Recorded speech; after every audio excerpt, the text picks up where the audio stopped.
हाय पिला माने चैनल को स्वागत। आज आम क्लास गणितर तृतीय अध्याय समांतर प्रगति ए वीडियो लेक्चर रे देखिबा। देखो ये वीडियो लेक्चर रे मु तुमको समांतर प्रगतिर पेज 42 रु 45 पर्यंत जते कांसेप्ट अछि मु सेही विषय रे बुझेबी। आ नेक्स्ट वीडियो लेक्चर रे सब एग्जांपल क्वेश्चन सॉल्व करिक नै के आसीबी। चलो स्टार्ट करबा आज लेक्चर को। देखो समांतर प्रगति प्रथमे आमे बुझिया पूर्व प्रथमे बुझी नबा अनुक्रम आमे काहाकू कहंती। देखो अनुक्रमर डेफिनेशन मु एठी लिखिछि। गोटिए नियम को भित्ति करी निर्दिष्ट क्रम रे थिबा संख्या गुडी को एक अनुक्रम कुहा जाय। काहाकू आमे अनुक्रम कहिबा गोटे नियम को निर्दिष्ट नियम को भित्ति करी निर्दिष्ट क्रम रे थिबा संख्या गुडी को एक अनुक्रम कहिबा। देखो अनुक्रम मु एग्जांपल सहायता तुम बुझिया चेष्टा करूची। देखो मन कर मु गोटे लिखिली कोन ना संख्या रो गोटे सीरीज लिखिली जेमिति 2 4 6 8 10 एमिति डॉट डॉट डॉट आ गोटे लिखिली 5 10 15 20 25 डॉट डॉट डॉट एमिति आ गोटे लिखिली 10 20 40 10 20 40 80 डॉट डॉट डॉट। तमे देखो तीनटा सीरीज रे तमे जदि लक्ष्य करिवो ताले एठी आमे 2 परे लिखिले 4 माने केते मिसेइले 2 मिसेइले जोग कले 4 परे 6 पुणी 2 जोग कले 6 परे 8 पुणी 2 जोग कले 8 परे 10 पुणी 2 जोग कले एमिति भाबरे आमे आगु को आउरी अनेक पद लिखि परिबा। 5 10 15 20 25 एठारे आमे कोन कले ना सेमिति देखो एठी मु प्लस 5 जोग कर 10 रु 15 जीवा पई प्लस 5 पुणी जोग होईची पुणी प्लस 5 जोग होईची 20 रु 25 जीवा पई पुणी प्लस 5 जोग होईची। त माने निर्दिष्ट क्रम बा नियम को मानि कि आमे एठारे कोन संख्या मानकर गुटे अनुक्रम आमे गुटे संख्या मानकर सेट नै चंती। सेमिति एठी मध्ये देखो 10 रु 20 जीवा को एठी 2 गुणन कराई 10 दुने 20 20 रु 40 20 दुने 40 पुणी 2 गुणन कराई 40 रु 80 पुणी 2 गुणन कराई। एठी गुटा भिन्न नियम अछि। एठी प्लस 5 को जोग करा होची नियमटी होची प्लस 5 रो जोग एठी प्लस 2 रो जोग एठी गुणन 2 रो गुणन 2 करा होची सब क्षेत्र रे। ताले एठी निर्दिष्ट आमे कोन नियम को पालन करचंती। तेबे एई जो संख्यार सेट गुडा को आमे कोन कहि परिया अनुक्रम कहि परिया। अनुक्रम कोन होई पारे ससीम होई पारे बा असीम होई पारे। माने आम इच्छा उपर निर्भर करूची ता आगु जाई कि सरेइबा कि न सरेइबा। जदि सरी जाउची ताले ससीम जदि सरू नाही ताले असीम। बुझि पारले पिला माने। आ अनुक्रमर गोटे विशेषत्व होउची जे आमे किछि पद लेखिले निर्दिष्ट नियम रे तापरे आमे आगु को पद गुडी को मध्ये आमे सहज रे लिखि परिबा समान नियम को अनुपालन करिकि। देखो मु एठी लिखिची अनुक्रम रे थिबा प्रत्येक संख्या को गोटे गोटे पद बोली आमे कहंती। अनुक्रमर विशेषत्व हैला प्रथम किछि पद जानिले परवर्ती पद गुडी को कुहा जाय परिबो। अनुक्रम रे थिबा प्रत्येक संख्या जेमिति मु एठी लास्ट अनुक्रमटा देखुची 10 20 40 80 एठारे 10 20 40 80 एमिति अनुक्रम आगु आगु बढ़ीची। एठारे जो प्रत्येक संख्या अछि ए गुटे गुटे कोन पद ए गुटे गुटे कोन पद देखिया तापर पिला माने एगुडा होची सब गुटे गुटे पद मन रखियो। अनुक्रमर प्रत्येक राशि बा संख्या होची गोटे गोटे पद। तापर देखो साधारण भाव में आम अनुक्रम को T1 T2 T3 T4 dot dot एमिति लिखि परिबा। सांकेतिक भाषा रे आम एमिति लिखि परिबा गोटे अनुक्रम को।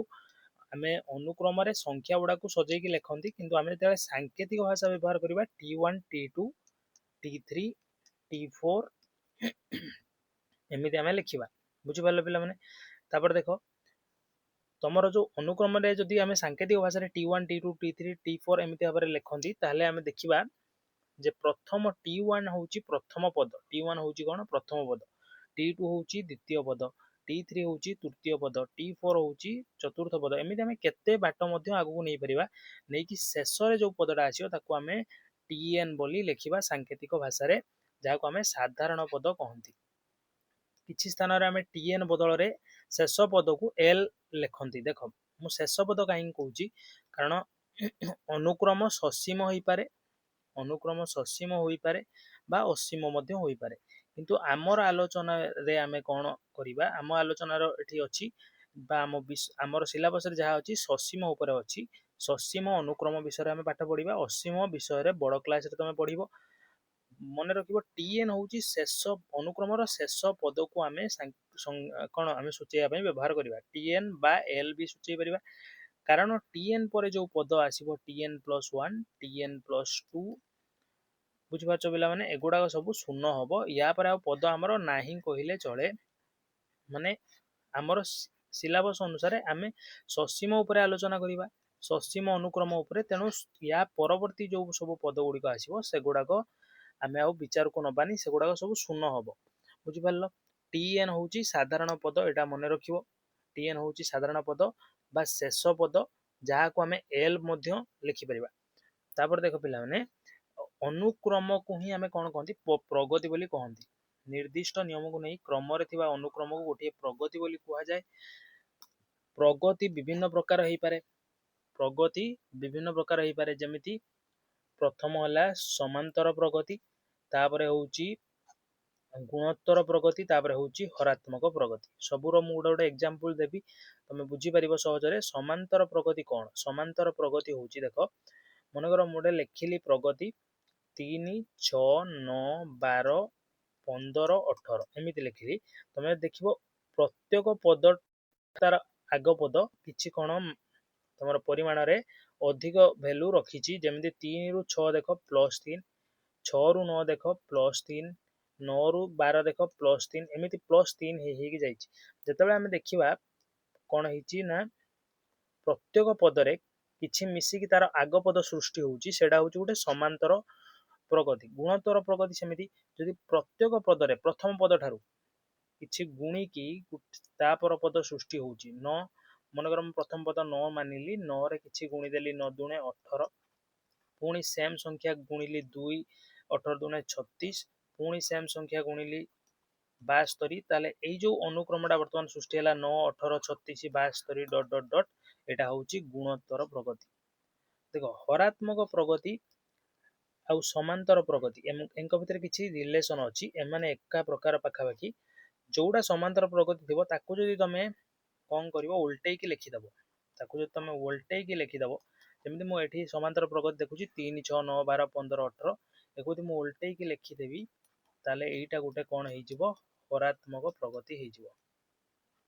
ଏଇଟା ଗୋଟେ କଣ ହେଇଯିବ? ଏମିତି ଚାଲିବ ଆଗକୁ, ହରାତ୍ମକ ପ୍ରଗତି ହେଇଯିବ। ଆମର ଏଇ ବିଷୟରେ ସମାନ୍ତର ପ୍ରଗତି ଉପରେ ପଢିବା, ଗୁଣୋତ୍ତର ପ୍ରଗତି ଆଉ ହରାତ୍ମକ ପ୍ରଗତି ଉପରେ ଆମେ ବେଶୀ କିଛି ପଢିବା ନାହିଁ, ଜମା ପଢିବା ନାହିଁ। ଆମେ ସମାନ୍ତର ପ୍ରଗତି ଉପରେ ପଢିବା।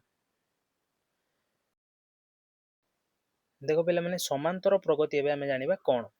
ସମାନ୍ତର ପ୍ରଗତି କଣ ମୁଁ ତମକୁ କହିଲି, ଆଉ କହିଦଉଛି ଟିକେ ତାର ସଂଜ୍ଞା କହିଦଉଛି। ସମାନ୍ତର ପ୍ରଗତିକୁ ସଂକ୍ଷେପରେ ଏପି ବୋଲି ଲେଖାଯାଏ। ସମାନ୍ତର ପ୍ରଗତିକୁ ସଂକ୍ଷେପରେ କଣ ଲେଖାଯାଏ? ଏପି। ପୁରା ଫୁଲ ଫର୍ମ ହଉଛି ତମର ଆରିଥମେଟିକ ପ୍ରୋଗ୍ରେସନ। ଆରିଥମେଟିକ ପ୍ରୋଗ୍ରେସନ ଇଂରାଜୀରେ ଆମେ ୟାକୁ କହନ୍ତି। ଯଦି କୌଣସି ଅନୁକ୍ରମର ପ୍ରତ୍ୟେକ ପଦରୁ ପ୍ରଥମ ପଦକୁ ଛାଡିକି ପୂର୍ବ ପଦର ବିୟୋଗଫଳ ସର୍ବଦା ସମାନ ହୁଏ, ତେବେ ଅନୁକ୍ରମଟିକୁ ସମାନ୍ତର ପ୍ରଗତିରେ ଅଛି ବୋଲି କୁହାଯାଏ। ଦେଖ ମନେକର 9, 12, 15, 18 ଏମିତି ଗୋଟେ ଅନୁକ୍ରମର ସିରିଜ ଗୋଟେ ଅଛି, ସେଟ୍ ଅଛି। ଦେଖ ଯଦି ପ୍ରତ୍ୟେକ ପଦ ତା ପୂର୍ବ ପଦ ଠାରୁ ସମାନ ଦୂରତାରେ ଥାଏ ବା ତାଙ୍କ ଭିତରେ ପାର୍ଥକ୍ୟ ସମାନ ରୁହେ, ପ୍ରତ୍ୟେକ ପଦ ଏବଂ ତା ପୂର୍ବ ପଦ ପ୍ରଥମକୁ ଛାଡି 12 ଆଉ 9 ମଧ୍ୟରେ ପାର୍ଥକ୍ୟ ଦେଖ କେତେ? 3। 12 ରୁ 9 ବିୟୋଗ କଲେ 3 ହବ, 15 ରୁ 12 ବିୟୋଗ କଲେ 3 ହବ। ଏଠି ଦେଖ ଡିଫରେନ୍ସ ସବୁଠି ସେମ୍ ରହୁଛି 3।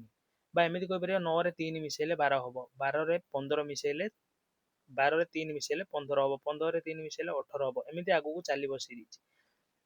ତାହେଲେ ଆମେ କଣ ଜାଣିଲେ? ଯଦି କୌଣସି ଅନୁକ୍ରମର ପ୍ରତ୍ୟେକ ପଦରୁ ପୂର୍ବ ପଦର ବିୟୋଗଫଳ ସର୍ବଦା ସମାନ ହୁଏ, ତେବେ ଅନୁକ୍ରମଟି ସମାନ୍ତର ପ୍ରଗତି କୁହାଯାଏ।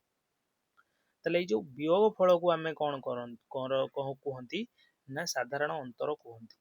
ସାଧାରଣ ଅନ୍ତର ବା ଡି ବୋଲି କହନ୍ତି। ଏଇ ଯୋଉ ବିୟୋଗ ଫଳ ପ୍ରତ୍ୟେକ ପଦରୁ ତା ପୂର୍ବ ପଦର ବିୟୋଗ ଫଳକୁ ଆମେ ସାଧାରଣ ଅନ୍ତର ବା ଡି ବୋଲି କହନ୍ତି। ପ୍ରତ୍ୟେକ ସମାନ୍ତର ପ୍ରଗତିରେ ଡି ଟା ସବୁବେଳେ ସ୍ଥିର ରହିବ। ଡି ଯଦି ସ୍ଥିର ନୁହେଁ ତାହେଲେ ତାହା ସମାନ୍ତର ପ୍ରଗତି ହେଇପାରିବ ନାହିଁ। ଯେମିତି ମୁଁ ଏଠି ଗୋଟେ ଲେଖିଲି, ଦେଖ 10, 12, ତାପରେ 14, 16, 20, ଏଇଟା ଗୋଟେ କଣ ସଂଖ୍ୟା ମାନଙ୍କର ସେଟ୍ ଲେଖିଲି, ଯୋଉଟା କି ଧୀରେ ଧୀରେ ଆଗକୁ କଣ କିଛି ବଢି ବଢି ଯାଇଛି, ଗୋଟେ ନିୟମରେ ଯାଇଛି ଆଗକୁ। ଯଦି ଆମେ ଲକ୍ଷ୍ୟ କରିବା 10 ରୁ 12 କେତେ ଅଧିକ? 2 ଅଧିକ। बा 12 ଓ 10 ର ବିୟୋଗ ଫଳ ଯଦି ଆମେ ବାହାର କରିବା 2 ହେବ। 12 14 ର ବିୟୋଗ ଫଳ ବା ତାଙ୍କ ଭିତରେ ପାର୍ଥକ୍ୟ ବାହାର କରିବା ସେଇ 2 ହେବ। ପୁଣି 14 ରୁ 16 ବିୟୋଗ ଫଳ ସେଇ 2 ହେବ। 16 ରୁ 20 ବିୟୋଗ ଫଳ କିନ୍ତୁ 4 ହେବ। ତମର ଏଠି ଦେଖ ସବୁଠି ତ ନିୟମ ପାଳନ ହେଲା, ଗୋଟିଏ ଅନ୍ତର ଆସିଲା କିନ୍ତୁ ଏଇ କ୍ଷେତ୍ରରେ 4 ଆସିଗଲା। ଗୋଟେ କେବଳ 16 ରୁ 20 ଭିତରେ ତମର ସାଧାରଣ ଅନ୍ତରଟା 4 ଆସିଗଲା, ତାହେଲେ ଏଟା ଗୋଟେ ଏପିରେ ହେଇପାରିବ ନା ନାହିଁ ପିଲାମାନେ? এইটা ଗୋଟେ ଏପିରେ ଅନ୍ତର୍ଭୁକ୍ତ ହେଇପାରିବ ନାହିଁ ବା ସମାନ୍ତର ପ୍ରଗତିରେ ଅନ୍ତର୍ଭୁକ୍ତ ହେଇପାରିବ ନାହିଁ। ଏଟା ଗୋଟେ ସମାନ୍ତର ପ୍ରଗତି ନୁହେଁ ଆମେ କହିବା। ତାହେଲେ ଆମେ ଜାଣିଲେ ଯେ ଗୋଟେ ସମାନ୍ତର ପ୍ରଗତି ହବାକୁ ହେଲେ ପୂର୍ବ ପଦ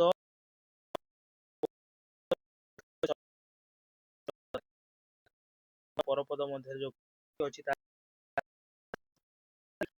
ସମାନ୍ତର ପ୍ରଗତି ହେଇପାରିବ ନାହିଁ। ତାପରେ ପିଲାମାନେ ଦେଖ ସମାନ୍ତର ପ୍ରଗତିର m ତମ ପଦ ନିର୍ଣ୍ଣୟ କେମିତି କରିବା? ସମାନ୍ତର ପ୍ରଗତିର m ତମ ପଦ ବା ଶେଷ ପଦ କେମିତି ନିର୍ଣ୍ଣୟ? ଦେଖ ମନେକର ଲେଟ୍ ଆମେ ଏଠି ଗୋଟେ ସୂତ୍ର ନିର୍ଗମନ କରିବା। ଲେଟ୍ ସମାନ୍ତର ପ୍ରଗତିର ପ୍ରଥମ ପଦ କଣ a ଓ ଶେଷ ପଦ ହଉଛି ଶେଷ ପଦ କହିଦେଲି ସାଧାରଣ ଅନ୍ତର d। ସାଧାରଣ ଅନ୍ତର d ଆମେ ଏଟା ମାନିଲେ ପ୍ରଥମ ପଦ ହଉଛି a, ସାଧାରଣ ଅନ୍ତର ହଉଛି d। ଦେଖ ପ୍ରଥମ ପଦକୁ ଆମେ t1 ମଧ୍ୟ ଲେଖିପାରିବା ସାଙ୍କେତିକ ଭାଷାରେ। t1 ଇକ୍ୱାଲ ଟୁ a, ତାପରେ କାରଣ ପ୍ରଥମ ପଦକୁ ଆମେ a ମାନିଛନ୍ତି। ତାପରେ ଦେଖ t2 ମାନେ ଦ୍ୱିତୀୟ ପଦ। ଦ୍ୱିତୀୟ ପଦ କଣ ହବ? ପ୍ରଥମ ପଦ ସହ ସେଇ ଯୋଉ ସାଧାରଣ ଅନ୍ତରର ସମଷ୍ଟିରୁ ଯୋଉଟା ସୃଷ୍ଟି ହବ ସେଇଟା ହିଁ ହବ। ତୃତୀୟ ପଦ ସେମିତି କେତେ ହବ? a ପ୍ଲସ୍ 2d ହବ। ଏମିତି ଦେଖିଦେଇକି ଗଲେ m ତମ ପଦ ବା ଶେଷ ପଦ କଣ ହବ? ତମେ ଦେଖ ପ୍ରଥମ ପଦ t1 a ପ୍ଲସ୍ ମୁଁ ଏଠି ଯଦି ଲେଖିବି d ଦେଖ ନାହିଁ, ତାହେଲେ ମୁଁ ଲେଖିବି ତାମାନେ ଏଇଠି ଦେଖ 1 ଅଛି, ଏଠି 0 ଆସୁଛି। ଏଠି 2 ଅଛି, ଏଠି କେତେ 1d ଆସୁଛି। d ମାନେ କଣ? 1d। ଏଇଠି 3 ଅଛି, ଏଇଠି ଦେଖ 2d ଆସୁଛି। ସେଭଳି ଏଇଠି ଯେତେବେଳେ n ରହିବ ସେଇଭଳି କଣ ଆସିବ? a plus n minus 1 into d ଆସିବ। ତାମାନେ ଏଠି ଯାହା ବି ରହିବ ତାଠାରୁ 1 କମ ଆଉ ତା ସାଙ୍ଗରେ d ଲାଗିକି ଆସିବ। ତାହେଲେ ଏଇଟା ହଉଛି tn ର ସୂତ୍ର a plus n minus 1 into d। tn କଣ? ଯୋଉଟା କି m ତମ ପଦ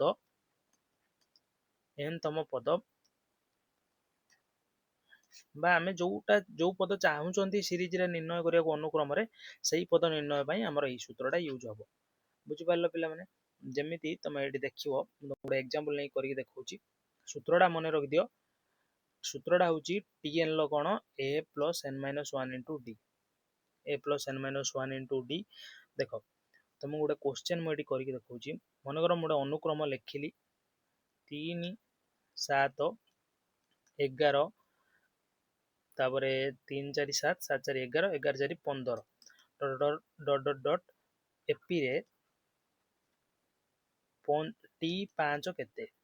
ବା କ୍ୱେଶ୍ଚନ ଏମିତି ଦେବ ପଞ୍ଚମ ପଦଟି କେତେ? ପଞ୍ଚମ ପଦ ଟିକେ ଅଳ୍ପ ହେଇଯାଉଛି, ଆମେ ଏଟାକୁ ବଢେଇ ଦବା। ପଞ୍ଚମ ପଦ ନେଇ ନବମ ପଦ କେତେ? ନବମ ପଦଟି କେତେ? ଦେଖ ଆଇଦର ସେ ପଚାରିଥିବ t9 କେତେ ବା ପଚାରିଥିବ ନବମ ପଦଟି କେତେ। ଦେଖ କଣ କରିବ? tn ର ଫର୍ମୁଲା ପକେଇଦବ। tn equal to a plus n minus 1 into d। tn ର ଫର୍ମୁଲା କଣ? a plus n minus 1 into d। ଦେଖ a କଣ? ପ୍ରଥମ ପଦକୁ ଆମେ a କହନ୍ତି। ଏଠି ଯଦି ଦେଖିବା ଅନୁକ୍ରମରେ ପ୍ରଥମ ପଦ ହଉଛି 3 ପକେଇଦେଲି। n ମାଇନସ୍ 1 n କେତେ? ମୁଁ ଚାହୁଁଛି ନବମ ପଦ ନିର୍ଣ୍ଣୟ କରିବାକୁ, ତାହେଲେ ଏଟା t9 ବାହାରିବ। ମୁଁ ଏଠି tn ଲେଖିଦେଇଛି। ନବମ ପଦ 9, n ହଉଛି ଏଇଠି ଯୋଉଟା ଥିବ ସେଇଟା ହେଲା n। 9 minus 1 into d। d କେତେ? 4। d ହଉଛି କେତେ? 4। 3 ପ୍ଲସ୍ 9 ମାଇନସ୍ 1 8, 8 ଚଉ 32, 32 3 ହେଲା 35। ତାହେଲେ ଏହାର ଏମିତି ଭାବରେ ଆଗକୁ ଯାଇ ନବମ ପଦ ଯିଏ ଆସିବ, ଦେଖ 3 ହଉଛି ପ୍ରଥମ ପଦ, 7 ହଉଛି ଦ୍ୱିତୀୟ ପଦ, 11 ହଉଛି ତୃତୀୟ ପଦ, 15 ହଉଛି ଚତୁର୍ଥ ପଦ। ଏମିତି ଆଗକୁ ଯାଇକି ଯେତେବେଳେ ନବମ ପଦ ଆସିବ ସେ ହେଇଥିବ କେତେ? 35। ଆମେ ଏଠି କଣ ସୂତ୍ର ପକେଇକି ଜାଣିଦେଲେ। ଏଇ ସୂତ୍ରଟି ଆମକୁ କଣ? m ତମ ପଦ ମାନେ ଆମେ ଚାହୁଁଥିବା ପଦ ସେଇ ପଦଟିକୁ ନିର୍ଣ୍ଣୟ କରିବାରେ ହେଲ୍ପ କରିବ। ମନେକର ମୁଁ ଚାହୁଁଛି 20 ତମ ପଦ କେତେ? 20 ତମ ପଦ କେତେ? ତାହେଲେ ମୁଁ t20 ନିର୍ଣ୍ଣୟ କରିବି, ହେଇଯିବ। ମନେକର ମୁଁ ଚାହୁଁଛି 31तम पद किए 31तम टी 31 निर्णय करी फॉर्मूला पकईकी a plus N minus 1 into d हो तापर पिला माने देखिबा देख समांतर प्रगति रे प्रथम एन संख्यक पदर जोगफल कौन देख एटा जानिया पूर्व आम जने विख्यात जर्मान गणितज्ञ विषय जानिबा जहां ना हूँ कौन गाउस कौन गाउस गाउस को कौन है जर्मान गणितज्ञ विख्यात जर्मान गणितज्ञ गाउस गाउस को पिला बेले शिक्षक गोटे प्रश्न देले शिक्षक गोटे कौन देले प्रश्न देले कौन प्रश्नटी हूँ 1 रु 100 पर्यंत संख्यार समष्टि निर्णय कर समष्टि निर्णय कर ताको ये प्रश्नटा देले शिक्षक भाविले जे पिलाटी कौन चुपचाप ही बसी करिवो 1 रु 100 पर्यंत से हाथ में गणी गणी हिसाब कर बाहर कर तेणु बहुत समय लगी चुपचाप ही कर किंतु गाउस एते विचक्षण थिले जे से कौन कले गोटे सरल उपाय पकईकी बहुत जल्दी करके प्रश्नटी को देखईदेले से उपायटी कौन देख से कौन कले 1 2 3 एमती लिखिले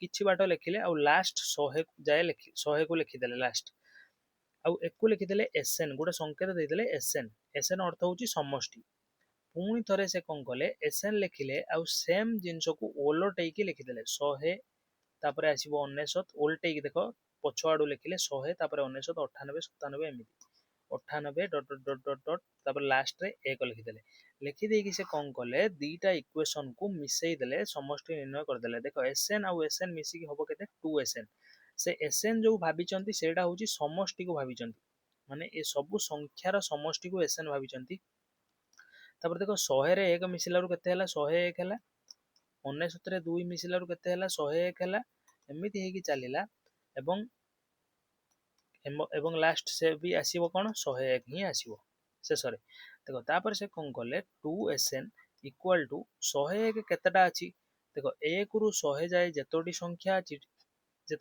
अछि सेतोटी अछि 1 रु 100 जाए 100 टी संख्या से हिसाब कर देले ताले 100 केते थर अछि 100 थर अछि 100 को 100 थर मिसेइबा जहा 100 संगे रे गुणी दबा से तेणु से एमिति निर्णय करदेले गोटे छोट इक्वेशन टे तापर कौन हला ना एसएन इक्वल टू 2 को नेकी सेपटे बाहर करी हरि देले 101 गुणन 100 बाई 2 इक्वल टू हला केते एटा 50 कोटी हला 5050 गुणी की हिसाब करदेले सहजरे बहुत जल्दी हिसाब करदेले एटा होची ओलटाई मिसाइबा पद्धति ओलटाई मिसाइबा पद्धति आमे एई सेम पद्धति को व्यवहार करिकी एन तम पद जाए समष्टि निर्णय करियार गोटे सूत्र बाहर करिया देखो केमिति करिया आमे कौन करिबा हमर जो अनुक्रम अछि अनुक्रमर प्रथम पद जदि आमे ए देखिबा साधारण अंतर डी हेले द्वितीय पद किया आसीबो द्वितीय पद आसीबो ए प्लस डी तृतीय पद किया आसीबो ए प्लस 2d चतुर्थ पद किया आसीबो ए प्लस 4d एमिति हे लास्ट पद जे आसीबो ताको आमे tn न लिखिकी l लिखिबा म आरंभ रो कहिछि आमे शेष पद को l लिखि परिबा tn मध्य लिखि परिबा तेणु आमे शेष पद को l लिखिबा एटा होउची कोन एसएन माने हमर अनुक्रम रे जो पद गुड़िक थिबो ताको आमे जदि सांकेतिक भाषा रे लिखिबा एमिति लिखि परिबा लेखिकी कोन सबरो समष्टि हमु निर्णय करियार अछि जहार जहार समष्टि निर्णय करियार अछि आमे ताको सब लिखि देले एकाठी करी तापर गाउस जर्मान गणितज्ञ गाउस को मेथड अनुसार आमे ओलटाई मिसाया पद्धति रे लिखिबा कोन प्रथमे एल पूर्वरु किए आस्थिबो भाबो एल पूर्वरु आसीथिबो एल माइनस डी कारण देखो सबु पदरे कोन किछि बढ़ुची आ से बढ़ुची कोडा देखो तमे यदि आगरु लास्ट जाय जिवो सबरे देखो किछि ना किछि जोग होउची कोन जोग होउची सेडा होउची साधारण अंतर एटी जे पद थिबो या संगे किछि जोड़ी की एटा हेतिबो एल हेतिबो एटी किए थिबो एल माइनस डी थिबो का पूर्वरु एल पूर्वरु जा फल रे डी जोड़िले डी कटिबो एल हबो सेति पई म एटी एल माइनस डी लिखिली प्लस से बळा एल माइनस 2d एमिति हे लास्ट जाय देखिबो के आसीबो लास्ट को आसीबो ए कारण हम उल्टे की लिखुचंती फास्ट टा लास्ट को पळेबो लास्ट टा फास्ट को पळे आसीबो तापर हम इक्वेशन दिटा को मिसै दबा एसएन हबो 2SN इक्वल टू एठी देखो ए प्लस एल आसीबो पुणी एठी देखो डी कटि जिवो ए दियण मिसिले ए प्लस एल आसीबो एमिति ए प्लस एल आसीबो लास्ट जाए ए प्लस एल ही आसीबो बारंबार आसीबो आ ए प्लस एल केते थरो अछि ए प्लस एल आमर अच्छी केते थर एन थर अच्छी केते थर अच्छी एन थर तेणु ए प्लस एल को मिसेइबा जहाँ बारंबार एन सारे गुणिदेबा से एन थर ए पदटा अच्छी बारंबार ହେଇକି ଆସିଛି କାରଣ ଆମେ ଜାଣିନାହାନ୍ତି କୋଉ କେତେ ତମ ସ୍ଥାନରେ ଶେଷ ହଉଛି ତେଣୁ ଆମେ ଏନ୍ ମାନି ନେବା ଏନ୍ ମାନି ନେଲେ ଏନ୍ ଥର ଅଛି ତେଣୁ ଏ ପ୍ଲସ୍ ଏଲ୍ କୁ ଏନ୍ ଥର ମିଶେଇବା ଯାହା ଏନ୍ ରେ ଗୁଣିଦେବା ସେଇଆ ଏପଟୁ ଯୋଉ 2 ଅଛି ଏ ବାହାରି ଆସିବ ହରିଯିବ ତାହେଲେ କଣ ହବ ନା ଏନ୍ ବାଇ 2 ଏ ପ୍ଲସ୍ ଏଲ୍ କଣ ହେଲା ସୂତ୍ର ହେଲା ଏସଏନ୍ ର ଏସଏନ୍ ହେଲା କଣ ଏମ୍ ତମ ପଦ ଯାଏ ସମଷ୍ଟି एम तम पद जाए गोटे समांतर प्रगति रे जो पद गुड़िक अच्छी तार समष्टिर सूत्र तमें सूत्रटी ये मन रखिदब देख मु तुमको देखई दूची यहाँ तुमको इरेज कर दूँ तुम यहाँ को खातार नोट करनियो सूत्रटा को तुम खातार नोट करनियो SN equal to N by 2 A plus l बर्तमान यही समान सूत्र रू आम आउ गोटे एसएन रो सूत्र निर्गमन करिया देख सूत्रटी कौन मुझे देखुची लिखुची देख S N equal to N by 2 A plus L जदि तुम मन पकेब मु प्रथम तुमको कही एल जहाँ टी एन मध्य सेया एल जहाँ टी एन माने शेष पद एल को आम टी एन मध्य लिखिपर तेणु टी एन इक्वल टू आम जानी a plus N minus 1 into d तार सूत्र एल जगह आम कौन टी एन रूत्र को पकईदबा n by 2 A plus l जगह कार सूत्र पकड़ा टी एन रूत्र कौन a plus N minus 1 into d equal to sorry मुझे ब्रैकेट लगेदेली हाँ ये ब्रैकेट लगे हाँ यहाँ रहा देख ए जगह ए रहा एल जगह ये जो सूत्रटा पड़ा तुम N by 2 A plus A है 2a plus N minus 1 into D यहाँ हूँ तुम आउ गोटे सूत्र एसएन रो तुम एसएन रो कौन आउ गोटे सूत्र तुम पिला माने नोट कर मु देख ये तुमको देखई दूची आउ थे S N equal to N by 2 A plus sorry S N equal to N by 2 A plus N minus 1 into D बारंबार घुषिकी मन रखिदब सूत्र बहुत आवश्यक तुम एक्सरसाइज रे क्वेश्चन करला बेले ए सूत्र बारंबार यूज हम देख एसएन आउ थे मुझे कहीदे गोटे सूत्र तो यहाँ आउ गोटे सूत्र हूँ S N equal to N by 2 A plus L L हूँ शेष पद जो तुमको जना अच्छी अनुक्रमर ताले यही सूत्र पकई पार शेष पद और प्रथम पद जना थे एटी जब तुमको शेष पद जना ना ताले तुम यही सूत्र पकई समष्टि निर्णय कर गोटे क्वेश्चन तुमको करके देखा देख क्वेश्चन केमी आसो एसएन उपरू देख मनकर तुमको गोटे क्वेश्चन आसला मनकर क्वेश्चन टी आसला 4 6 8 10 डट डट डट एपी रे एस 10 केते माने 10 नंबर पद जाए समष्टि केते जदि तुमको पचारिला जे टी 10 केते ता माने 10 नंबर पदटी किए एटी एस 10 पचारि माने कौन 10 नंबर पद जाए समष्टि केते एस 10 रो फॉर्मूला आमे पकेया एसएन लो formula SN equal to N by 2 देखो एटी जहाँ भी देजी एटी आसीबो 10 बाय 2 ए होची प्रथम पद 4 plus N minus 1 10 minus 1 into D केते डी होची साधारण अंतर जेकोसी पदरु ता पूर्व पद को फेड़ दबो 6 रु 4 फेड़ 2 8 रु 6 फेड़ 2 10 रु 8 फेड़ 2 एटा होची साधारण अंतर तुम बेला बारंबार फेड़ियार नहीं गुटे फेड़िले जानिदबो 2 देख 10 बाय 2 होची 5 4 प्लस 9 दुना 18 18 4 केते 18 19 गुड़े हूँ 22 22 पंचा हूँ केते 110 एति हूँ तुम 10 नंबर पद जाए समष्टि एमती सूत्र प्रयोग हम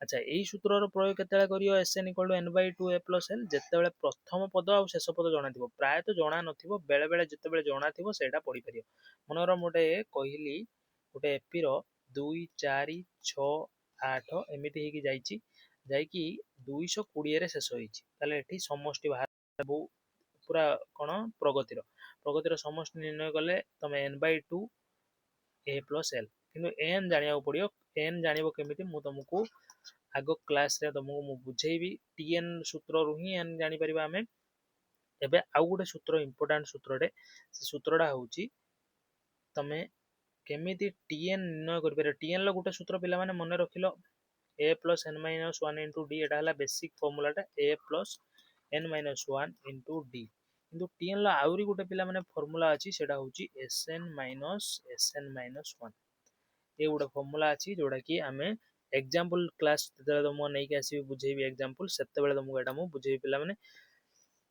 तापर देखिबा पिला माने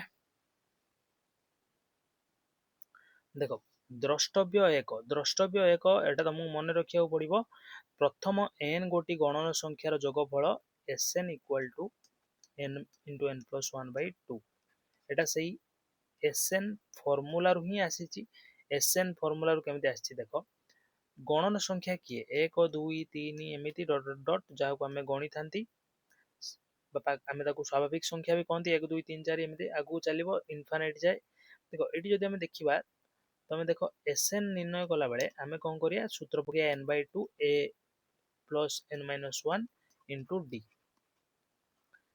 n तो आमको जना नहीं केते तम पद जाए ए भला विस्तार होईची आमको जना नहीं आमे n को n नहीं चलिबा a हला प्रथम पद 1 एवं n माइनस 1 n जगह n थाउ d होउची केते देखो पार्थक्य होउची केते 1 माने जेकोनसी पदर ता पूर्व पद वियोग करियो 1 हबो आ एटा जेते आमे सरल करिबा सेता हमर भारिबो सूत्र n * n + 1/2 एई सूत्रटा बहुत जरूरी अटे कारण तुमको मन कर कहला 1 2 3 एमिति हेकी 100 तम पद जाए तमे कोन कर समष्टि निर्णय कर तमे खाली 100 को उठेइबो n होउची पद संख्या मन रखिबो n होउची कोन पद संख्या को उठेइबो आ सूत्र रे पकेयो n 100 * 100 + 1 101/2 सूत्र करिवो हिसाब बाहरिबो तापर देखिबा पिला माने द्रष्टव्य 2 देखिबा द्रष्टव्य 2 टिके इरेज कर दिए तापर देखिबा देखो द्रष्टव्य 2 देखो द्रष्टव्य 2 होउची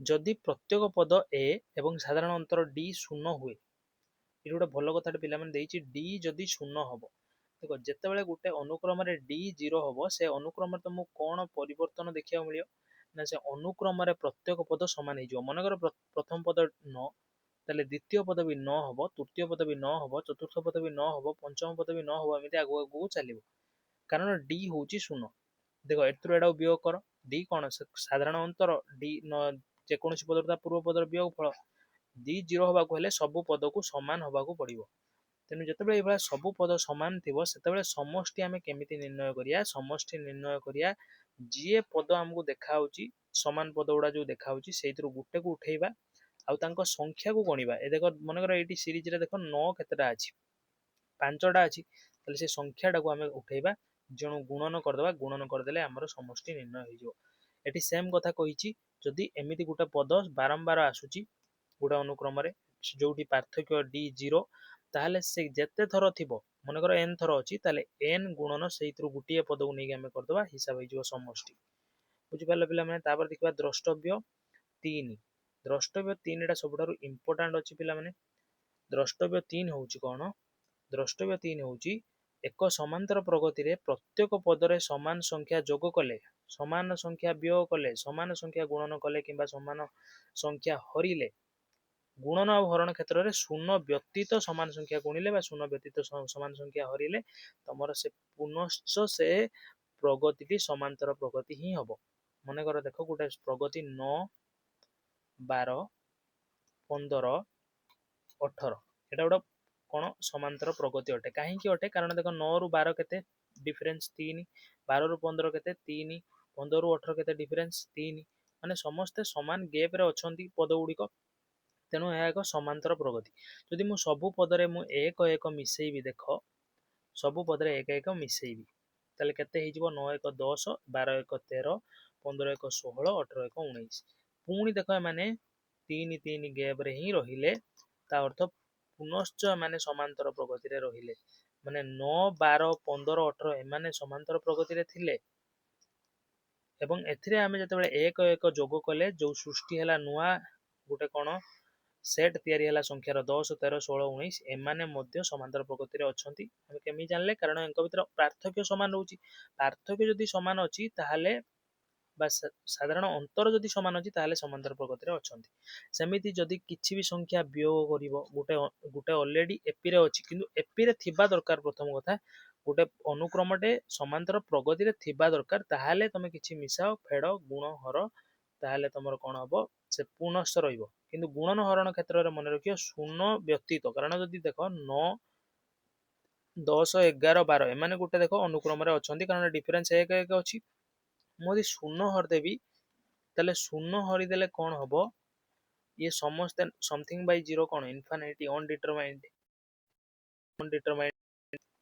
ଅନଡିଟରମାଇଣ୍ଡ ହେଇଯିବେ, ତେଣୁ ଆଉ ଏମାନେ ପ୍ରଗତିରେ ରହିବେ ନାହିଁ। ବୁଝିପାରିଲ? ବା ଯଦି କିଛି ଗୋଟେ ଶୂନ ଗୁଣି ଦବା, ଆମେ ଯଦି ଶୂନ ସବୁରେ ଗୁଣି ଦବା, ସବୁରେ ଶୂନ ଗୁଣି ମଧ୍ୟ ଦବା, ତାହେଲେ ମଧ୍ୟ କ'ଣ ହବ, 9 0 0, 10 0 0, 11 0 0 ସବୁ ମୂଲ୍ୟ ଶୂନ ହେଇଯିବ। ତେଣୁ ଶୂନ ବ୍ୟତୀତ ଆମେ ଯାହା କିଛି ଗୁଣି ପାରିବା, ହରି ପାରିବା, ମିଶାଇ ପାରିବା, ଫେଡ଼ି ପାରିବା। ବୁଝିପାରିଲ ପିଲାମାନେ? ଯେତେବେଳେ ଆମେ ଗୁଣନ କରିବା ବା ହରଣ କରିବା, ଶୂନକୁ ଛାଡ଼ିକି ଯାହା ବି ଗୁଣନ ହରଣ କଲେ ଗୋଟେ ସମାନ୍ତର ଅନୁକ୍ରମ ସହିତ ଯଦି ସମାନ୍ତର ପ୍ରଗତିରେ ସେ ପୂର୍ବରୁ ଅଛି ତାହେଲେ ପରେ ବି ରହିବ। କିନ୍ତୁ ମିଶାଣ ଫେଡ଼ାଣ କ୍ଷେତ୍ରରେ ଆମେ ଯାହା କିଛି ବି ମିଶାଇ ପାରିବା। ପିଲାମାନେ, ଆଜିର କ୍ଲାସ୍ ଏଇଠି ଶେଷ ହୋଇଛି। ଆମେ ନେକ୍ସଟ କ୍ଲାସ୍ରେ ଡିସ୍କସନ୍ କରିବା ସବୁ ଏକ୍ଜାମ୍ପଲ୍ କ୍ୱେଶ୍ଚନ୍କୁ। ଶେଷ ପର୍ଯ୍ୟନ୍ତ ଦେଖିଥିବାରୁ ବହୁତ ବହୁତ ଧନ୍ୟବାଦ। ସାଙ୍ଗମାନଙ୍କ ସାଙ୍ଗରେ ସେୟାର କରିବାକୁ ଜମା ବି ଭୁଲିବନି। ରହୁଛି, ଧନ୍ୟବାଦ।